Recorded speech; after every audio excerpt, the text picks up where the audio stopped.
If you're like a lot of piano teachers, you may have had the chance to experience some Alexander technique in a seminar in college, but maybe you haven't had the chance to work with it since. Today I want to give you 3 easy ways that you can incorporate Alexander technique into your teaching so that your students can experience the benefits right away. Tip number 1, take a standing break or walk around the room. This is especially good for students who are fidgety at the piano, but all of us tend to have better use of our torso when we stand than when we sit.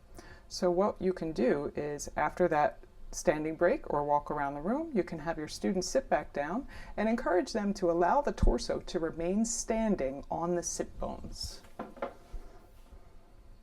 Tip number 2. Now that you've taught your students where the sit bones are, you can encourage them to draw an imaginary line from the sit bones up to the head while they're playing.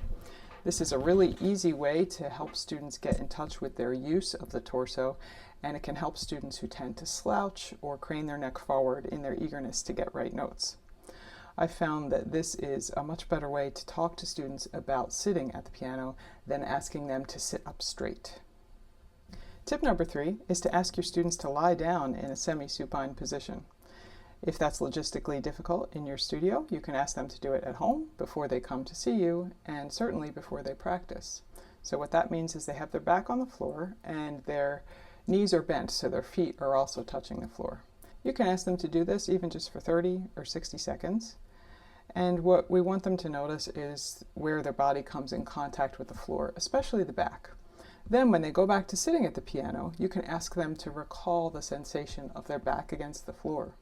This can really help students who tend to overarch their back like this, can help them release just enough so that they can then have the space that they need to allow their arms to move freely. If you're interested in learning more ideas like this about incorporating Alexander technique into your teaching, download the free PDF in the details below, and be sure to subscribe to the channel so you know when we have new videos coming out.